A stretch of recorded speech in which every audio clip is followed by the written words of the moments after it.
दोस्तों हमारे साथ जुड़ चुके हैं विकास विमल जी जो आरजेडी का प्रवक्ता है और उनसे भी हम बात करेंगे। विकास जी स्वागत है हमारे चैनल पे आपका। जी जी धन्यवाद। और मैं धन्यवाद। और मैं प्रवक्ता नहीं हूँ, प्रवक्ता मैं नहीं हूँ, छात्र मैं राजद छात्र प्रदेश राजद प्रदेश उपाध्यक्ष हूँ। उपाध्यक्ष हूँ। तो बात तो वही हुआ, आप उन पार्टी से जुड़े हैं तो बात तो आपको एक ही, जैसे कि बताया जा रहा है कि बाढ़ का समय है, बिहार में चल रहा था और पक्ष विपक्ष दोनों गायब था, आपका नेता जो है विदेश में घूम रहा था, तो आप इस पे क्या कहिएगा? नहीं, नहीं, विदेश में विदेश घूम में रहा घूम था। रहा था। ये कोई ऐसा ऐसा तो तो है है नहीं नहीं कि कि जिस जिस दिन दिन बाढ़ बाढ़ आया आया उस उस दिन दिन हमारे हमारे नेता नेता विदेश विदेश गए गए थे। थे। पूर्व पूर्व नियोजित नियोजित कार्यक्रम कार्यक्रम था। था। हाँ। और और कोर्ट के कोर्ट के बजाते बजाते कोर्ट से आदेश लेके उनका विदेश जाने का दौरा था। हम्म। और वो और विदेश वो पहले विदेश से ही पहले से गए ही हुए थे। गए ऐसा हुए थे। नहीं कि ऐसा बाढ़ नहीं कि जिस बाढ़ दिन जिस आया दिन उस दिन आया उस गए दिन थे। गए थे। हम्म। और और लोगों का कहीं ना कहीं आना जाना लगा रहता। हम्म। तो और सवाल यहाँ बड़े पे ये बड़े बनता है, नेता सवाल नेता बिहार हैं के उनको। तमाम लोग सवाल ये बनता है कि कहीं ना कहीं जब बिहार में इतनी बड़ी आपदा है आ गया था, तो कहीं ना कहीं नेता को, उनके नेता को लोगों के बीच होना चाहिए और बाढ़ के समय अगर वापिस आते तो कहीं ना कहीं लोगों से मिलना चाहिए। ये आपका लोगों का इंतजाम लोगों का आरोप लग रहा है कि आपका नेता इन चीजों से दूर रहते हैं हमेशा। नहीं नहीं नहीं, नहीं नहीं नहीं, ऐसा नहीं ऐसा नहीं है। है। हमारे हमारे नेता पहले से से भी भी और अभी और अभी भी भी हम्म। और जब भी बिहार की सेवा में हो हमेशा हमेशा उपस्थित रहे हैं। और ये पूर्व नियोजित कार्यक्रम था जिनके तहत वो विदेश में थे। लेकिन राजद के लोग, हमारे राजद के कार्यकर्ता नेता जो भी लोग थे, अपने अपने स्तर से आप देखेंगे। बिहार में ही अगर आप देखेंगे तो सहरसा में आप देखिए डॉक्टर गौतम कृष्णा हैं। हम्म। और बहुत सारे लोग हैं जो बाढ़ पीड़ितों की मदद में लगातार लगे हुए हैं। हाँ हाँ। और राजद का मतलब तेजस्वी यादव ही सिर्फ नहीं होता। राजद से जुड़े हुए जो भी कार्यकर्ता हैं, नेता हैं, वो सारे लोग होते हैं। राजद कोई एक दल, एक व्यक्ति केंद्रित पार्टी नहीं है। हाँ। तो सारे लोग तो थे वहां पर। तो ये जो आरोप है, कहने के अभी त्रिभुवन जी भी आरोप लगा रहे हैं कि कहने के तेजस्वी जो होता है कि वो चुनाव टाइम में ही लोगों के बीच दिखता है, उस बाकी का टाइम वो विदेशों में या अपने घरों में होता है। नहीं, ये गलत है। अभी हमारे नेता लगातार कार्यकर्ताओं से भी संवाद स्थापित करने का कार्यक्रम चल रहा है। जो पहला दौर का कार्यक्रम खत्म हुआ, अभी दूसरा दौर का कार्यक्रम दशहरा के बाद शुरू होगा। हाँ। और लोगों के बीच हमेशा सुलभ मौजूद रहते हैं, चाहे वो पटना में रहे या फिर दिल्ली में रहे, जहाँ भी रहे या क्षेत्र में रहे, लोगों के बीच सहज उपलब्ध होते हैं और मिलते हैं, लोगों की बातों को सुनते हैं। अब तेजस्वी यादव माननीय नेता प्रतिपक्ष हैं, उनको और भी बहुत सारा काम होता है जो संवैधानिक व्यवस्था के तहत उनका जो जिम्मेवारी है उनको भी निभाना होता है कई बार। और उनका अपना निजी जीवन भी होता है, सभी लोग का होता है। अच्छा ये बताइए बिहार में इतना बड़ा आपदा आने के बाद इससे बड़ा काम क्या हो सकता है? आपके तमाम कार्यकर्ता, आपके पार्टी के लोगों के बीच होना चाहिए था। अभी हमारे पार्टी के तमाम कार्यकर्ता तो हैं ही। सुपौल जिला में भी इंजीनियर विद्याभूषण जी हैं, या फिर जगवंश बाबू हैं, या फिर और भी बहुत सारे लोग हैं जो हमारे पार्टी के कार्यकर्ता हैं। चाहे हमारे युवा के जिला अध्यक्ष हैं लव यादव जी, सारे लोग तो देख रहे हैं लगातार लोगों के बीच में है।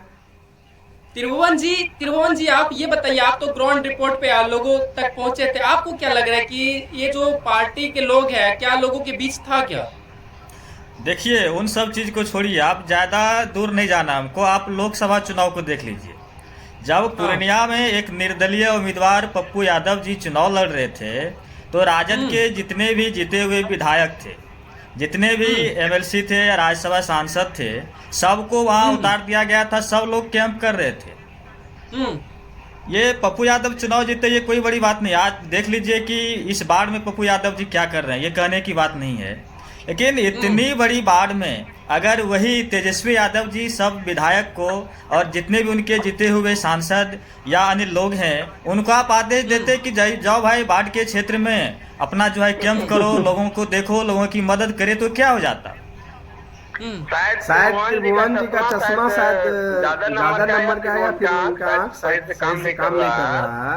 वो पप्पू यादव जी जब दरभंगा में जहाँ बांध टूटा था, वहाँ जब गए थे तो वहाँ आप देखे होंगे कि राजद के दो वरीय नेता, पूर्व मंत्री भाई ललित यादव जी और फातमी साहब, पूर्व केंद्रीय मंत्री वो लोग पहले से ही पप्पू यादव जी जब पहुंचे थे उससे पूर्व से ही वो लोग वहाँ कैंप किए हुए थे और लगातार लोगों के बीच में जा रहे थे और और जा ही रहे हैं, ऐसा नहीं कि जाना बंद कर दिए हैं। हाँ।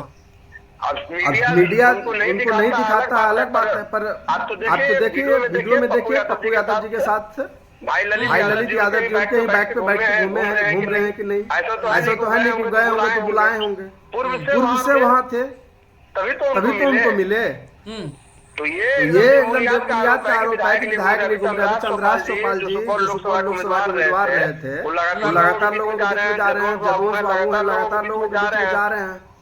अब सरकार में तो हमारी पार्टी है नहीं, हमारी पार्टी जो अपने स्तर पे कर सकती है लोगों के बीच में राहत सामग्री वगैरह। अब लगातार वीडियो देखिए डॉक्टर गौतम कृष्णा का सोशल मीडिया पे या फिर बहुत सारे लोग हैं नेता हैं जो लगातार लोगों के बीच में बने हुए हैं। जो हो पाता है संसाधन तो हमारे पास है नहीं, जो हो पाता है वो लगातार हम लोग कर रहे हैं।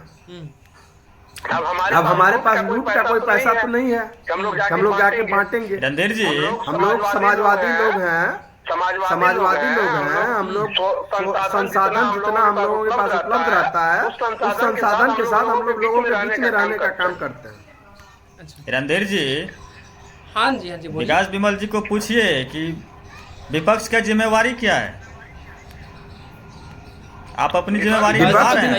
विपक्ष बिल्कुल अपनी जिम्मेवारी निभा रहे हैं, भाग रहे हैं अपने कर्तव्य से ये भटक गए हैं, नहीं ये अपने कर्तव्य पद से भटक चुके हैं। विपक्ष का हम सुन रहे हैं, बोलिए ना, हम सुन रहे हैं। विपक्ष का जिम्मेवारी होता है सरकार को आईना दिखाने का काम। पप्पू यादव जी अभी क्यों नहीं केंद्र से सहायता दिलवा पा रहे हैं? लालू यादव जी जब संसद में थे, विकास जी मेरा सवाल आपसे, विकास जी केंद्र में मंत्री थे 2008 की आपदा को राष्ट्रीय विकास जी मेरा सवाल है कि पूरे बिहार से ट्रेन फ्री, कहीं भी जाइए उसे कोई टिकट नहीं लगना, पूरे सारे रेलवे स्टेशनों पे लोगों के लिए राहत शिविर, खाना का भोजन का मुफ्त व्यवस्था, ये सारे काम करवा दिए थे। पूरे बिहार से ट्रेन फ्री बिल्कुल नहीं खत्म हुई। हम आज भी हम लगे हुए हैं, आज भी हम लगे हुए हैं, खाना का भोजन का मुफ्त व्यवस्था, ये सारे काम करवाए हैं। और अभी आपकी जिम्मेवारी खत्म हो गई? बिल्कुल नहीं खत्म। अब आपकी जिम्मेवारी खत्म हो गई। आप एक पप्पू यादव को चले गए। पप्पू यादव एक पार्लियामेंट के सिर्फ मेंबर हैं, लेकिन आपकी पार्टी जो है ना पूरे बिहार के नेता प्रतिपक्ष हैं। जिम्मेवारी आपकी खत्म हो गई है। बिल्कुल नहीं खत्म हुई। हम लोग आने वाले 2025 में इन सरकार को उखाड़ फेंकेंगे और फिर बाढ़ का भी अस्थायी समाधान होगा। सरकार में नहीं, आप विपक्ष में हैं, आपकी जिम्मेवारी बहुत बड़ी है ना। नहीं उखाड़ फेंकेगी क्योंकि जनता समझ गई है इन सरकार को उखाड़ फेंकेंगे। जनता समझ गई। अरे भाई पहले जनता को तो जीने दीजिए, वो बचेगी तब तो आप किसी को उखाड़ के फेंकिएगा। और उसमें हम लोग सरकार में आएंगे, बाढ़ का अस्थायी समाधान करेंगे। जब हमारे मुख्यमंत्री थे लालू यादव जी, तब भी उन्होंने कई समाधान के लिए उन्होंने केंद्र को डीपीआर दिया था, कई प्रस्ताव भी दिए थे, जिसमें यह भी शामिल था कि कोसी नदी का गाद को सफाई के लिए भी कई डीपीआर था। लेकिन केंद्र में तब हमारी सरकार नहीं थी, और जब राज्य में केंद्र में हमारी सरकार आई तो राज्य में हमारी सरकार नहीं। ये दुर्भाग्य है बिहार का। ये समाधान का गाद को सफाई के लिए भी कई डीपीआर था, लेकिन केंद्र में तब हमारी सरकार नहीं थी, और जब राज्य में केंद्र में हमारी सरकार आई तो राज्य में हमारी सरकार नहीं। दुर्भाग्य है बिहार का। विकास जी मेरा एक सवाल है आपसे। विकास जी विकास जी, जिस तरह से बिहार में बाढ़ आता है और बिहार के बाकी स्टेट जो जैसे आंध्रा हो गया, कर्नाटका हो गया, अगर उस स्टेट में अगर बाढ़ आता है तो जिस तरह से बिहार के साथ भेदभाव किया जाता है, क्योंकि बिहार स्टेट में जब बाढ़ आता है तो पूरी दुनिया का अटेंशन होता है। बिहार के तमाम देश के तमाम नेशनल चैनल या बड़े बड़े लोग हैं, तमाम लोग डोनेट करते हैं वहाँ के लोगों को मदद करने का काम करते हैं। जिस तरह से बिहार के में जब बिहार को जरूरत है लाखों करोड़ की लागत से सारे नदियों में जो गाद, चाहे गंगा अभी उफान पे है, बिल्डिंगों को लेकर डूब गया, इन सारे जगहों पे जरूरी है वहाँ पर जो फील्ड उसमें सालों साल आते हैं उनको सफाई के लिए कोई ध्यान नहीं देता। नदियों में जो गाद, और ये विपक्ष का काम नहीं है, विपक्ष नहीं करवा सकता है। विपक्ष सुझाव देता है, जो देते रहता है। काम सरकार में जो लोग हैं उनको करवाना होगा, सफाई के लिए कोई विपक्ष के लोग ये काम नहीं करवा सकते। और ये इन बातों को समझना विपक्ष का होगा। काम नहीं जनता है, को जो विपक्ष नहीं गुमराह करवा कर रहे सकता, हैं कुछ विपक्ष लोग, सुझाव गुमराह देता है तो करना देते छोड़ रहता है। के समाधान काम कैसे होगा सरकार में इसके जो बात लोग हैं करना उनको होगा। करवाना होगा, लेकिन कुछ लोग हैं कि विपक्ष के लोग ये काम नहीं करवा सकते। इन बातों को समझना होगा। जनता को जो गुमराह कर रहे हैं कुछ बिल्कुल, लोग, ये राष्ट्रीय गुमराह आपदा करना होना छोड़ चाहिए, के राष्ट्रीय चिंता समाधान होना कैसे चाहिए। होगा, इस पे आपदा बात तो कुछ करना दिनों होगा। के लिए होता है, ये राष्ट्रीय क्या चिंता क्या होना विपक्ष चाहिए। होने के नाते भी हर साल क्या विपक्ष होने के नाते आप इसको राष्ट्रीय आपदा होने की मांग करते हैं क्या? इस बिल्कुल, खौफ ये से कैसे राष्ट्रीय निकला आपदा होना जाए, चाहिए, क्या राष्ट्रीय इसके चिंता लिए किया होना जा चाहिए। सकता आपदा तो कुछ है। दिनों के लिए होता है, ये राष्ट्रीय नीदरलैंड चिंता का नाम होना सुने चाहिए। होंगे आप। ये हर नीदरलैंड में साल एक समुद्र को ही 6 रोक महीना दिया हम गया। लोग पानी के खौफ में जीते हैं। तो खौफ से जब कैसे निकला रसिया जाए, में समुद्र क्या में इसके लिए किया किस जा तरह से सकता है? 1971 में नीदरलैंड का नाम सुने होंगे आप। किस तरह से समुद्र नीदरलैंड से में आए समुद्र को ही हुए रोक दिया गया था। उफान था उसको हाँ, रोका हाँ। गया। तो क्या ऐसा वहाँ यहाँ पे नहीं हो ऐसा सकता है निकल के क्या? आ रहा था कि रसिया में समुद्र को में सुखा दिया गया किस है। तरह से उन्हें हद से बदतर है। ऐसी स्थिति में सरकार से यही गुजारिश है कि भाई तुम जो है लोगों की मदद करो, कम से कम प्रत्येक परिवार 2-2 लाख रुपया दो। बिल्कुल नहीं, सच्चाई दो कि लाख- हमारे चैनल के 2-2 माध्यम से लाख हो रहा से भी ज्यादा का जिनका घर दह गया है उनको 2 लाख देने से क्या होगा? उनको 2-2 लाख तत्काल विपक्ष नहीं दे सकता है ना, विपक्ष तो उससे ज्यादा मांग कर रहा है, पर सरकार देगा ना, सरकार देगा ना।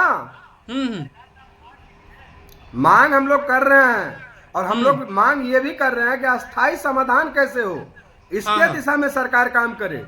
अस्थाई समाधान हो। चूड़ा बांटने से और चूड़ा चीनी खा के कब तक हमारे भाई बहन जिएंगे? बिल्कुल जी, विकास जी। चूड़ा चीनी देना उनका नहीं है।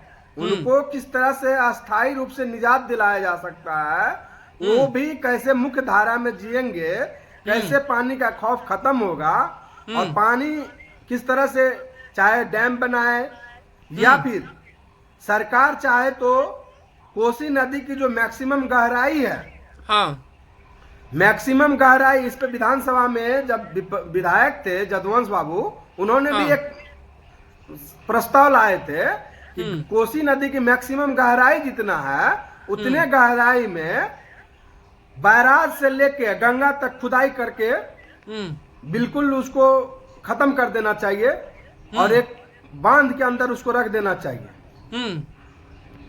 तो इस पे भी काम होना चाहिए अस्थाई, या उससे भी अच्छा कोई सरकार की नजर में सुझाव हो उस पे काम होना चाहिए। बिल्कुल होने चाहिए जी। लेकिन बाढ़ में कब तक हम लोग रहते रहेंगे? देखिए, 2 ही काम किया जा सकता है, या तो कोसी और की क्या गाद बोले को थे- साफ क्या करे बोले और थे जो नीतीश सरकार तटबंध है, 2008 बांध के बाढ़ के है, बाद? उसकी ऊंचाई, उसकी हाइट को बढ़ाना क्या होगा। बोले थे? बाकी क्या बोले थे नीतीश चाचा? बोले थे कि बाढ़ अब के बाद बांध नहीं टूटेगा, बांध को इतना क्या बोले मजबूत थे? कर दिया है कि बताइए 100 ना। साल तक नहीं टूटेगा। बोले थे कि अब और बाढ़ देखा नहीं गया कि इस बार जो बहुत दयनीय स्थिति थी, जगह जगह बांध टूटने का संभावना था। मूस उसका एक मंत्री थे जल संसाधन विभाग के, मूस कुतर दिए थे बांध को। दरअसल वो मूस नहीं कुतरे थे, सरकार में कुछ मूस बैठे हैं जो बांध को कुतर कुतर के अपने घर को भर रहे हैं। तो ऐसे सरकार को यहाँ से हटाना चाहिए, भगाना चाहिए। हाँ। हम लोग सही बोलते हैं त्रिभुवन भाई, हम लोग हर जगह सही बोलते हैं, बस आप लोग समझ नहीं रहे हैं। नहीं, जिम्मेवारी से बिल्कुल नहीं भागते हैं हम लोग, अपनी जिम्मेवारी से बिल्कुल नहीं भागते हैं। और ये हमारी जिम्मेवारी है कि किस तरह से हम लोग लोगों को इससे बचा सकते हैं, उसके लिए हम लोग हर संभव प्रयास कर रहे हैं। जब नाव नहीं मिल रहा था तो आपको पता नहीं होगा, कुछ लोग आए जरूर, लेकिन उससे पूर्व में ही सारे लोगों को रेस्क्यू करने के लिए किस तरह से हमारे युवा भाई, मैं तो था भी नहीं, मैं अभी भी नहीं हूँ वहाँ, पर हमारे युवा भाई किस तरह से वहाँ काम किए हैं उसकी कहानी आपको बताऊंगा। तो आप भी हैरान रहेंगे कि रात रात भर जग के हमारे युवा साथी हैं, कई युवा साथी हैं, अनवर अली हैं हमारे जिला महासचिव, प्रधान महासचिव है युवा के, विद्याभूषण जी हैं, और भी बहुत सारे लोग रात रात भर जाग जाग के लोगों को रेस्क्यू करने का काम किए। ये उस रात की कहानी है जिस रात बाढ़ आया था। इसके लिए आपको, आपके तमाम लोगों को बहुत बहुत धन्यवाद। और हमारे चैनल पे आप तमाम लोग जो जुड़े, इसके हम लोग बहुत वही बहुत तो आपको बता दिल रहे हैं, से वही तो कर रहे हैं, पार्टी का बात थोड़ी बता रहे हैं। वो हम लोग बता रहे हैं कि हमारे लोगों ने काम करने का काम किया है और आगे भी लोगों, अभी भी लोगों के बीच में उपस्थित है, लगातार लोगों को अब चूंकि पानी का स्तर भी घट गया है तो लोगों को वापस पुनर्वासित भी करने में मदद किया जा रहा है, लेकिन ये काम सरकार के स्तर पे होना चाहिए। ये काम सरकार का है, जो भी काम है ये सरकार का काम है। सरकार निकम्मा है तभी लोगों को वहां पर जाकर राहत सामग्री बांटना पड़ रहा है या फिर नाव से लोगों को रेस्क्यू करना पड़ रहा है। अगर सरकार काम करती तो ये काम करने का किसी को जरूरत ही नहीं था। विकास जी, हमारा वीडियो जो है वो लंबा हो रहा है और आगे हम लोग चर्चा करेंगे, और भी विषय होगा जो बिहार के विभिन्न मुद्दाओं का, और आने वाले टाइम में चुने हैं तो हम लोग और भी चीज़ों पे चर्चा करेंगे। और हमारे साथ जुड़ने के लिए बहुत बहुत धन्यवाद आप सबका। और हमारे चैनल पे अगर आप नए हैं तो हमारे चैनल को सब्सक्राइब कर लीजिए, और ताकि हम कोई भी वीडियो डालें तो आप तक सबसे पहले पहुंचे। विकास जी, बहुत बहुत धन्यवाद आपका।